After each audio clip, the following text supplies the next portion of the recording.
Hi everyone. Today I'd like to share some of my findings about Abraham Lincoln's spiritual beliefs. The guiding question for my research in this class was, what did Abraham Lincoln believe about God, and how did his beliefs change over the course of his life? Even from his earliest biographers, there was a lot of controversy over this issue. Josiah Holland, one of Lincoln's earliest biographers, believed that Lincoln was an ideal Christian statesman. On the other hand, William Herndon, Lincoln's law partner in Springfield, said that he was, quote, a prairie infidel who never believed in the tenets of Christianity. Now, the primary source of information I used to answer this question came from Lincoln's writings, which were composed in Roy Basler's Collected Works of Abraham Lincoln. The Collected Works of Abraham Lincoln is a 7-volume masterpiece containing all of the known writings of Abraham Lincoln from the time of his early political career up until his death. What I discovered was that although Lincoln shifted from a deistic view of God to a theistic one, he always remained committed to the belief in a providential God.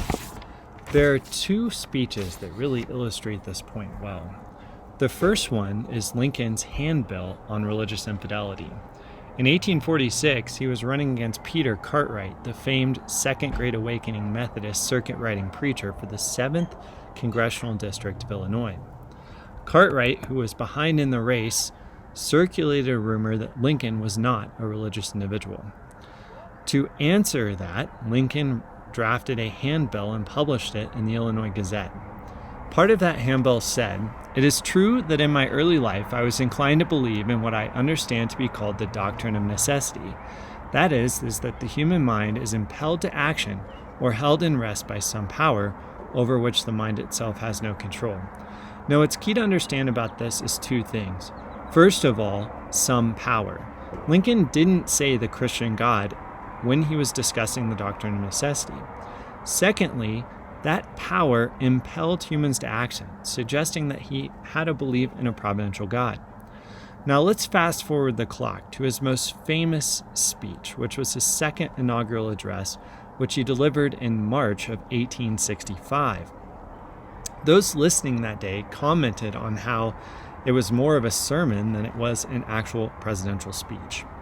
Part of that speech read, "Both read the same Bible and pray to the same God, and each invokes his aid against the other.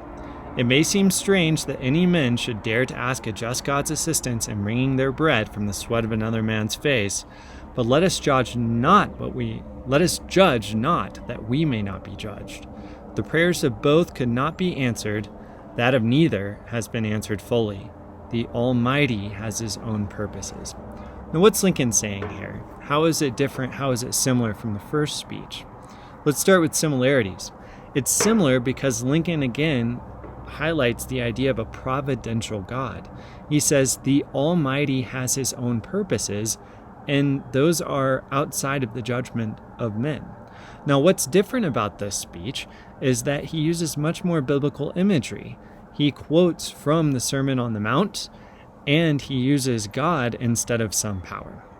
This speech, along with others, suggests that Lincoln had a profound transformation during the Civil War, and that even though he believed in a providential God, he eventually came to believe in a theistic Christian providential God that directed the actions of man.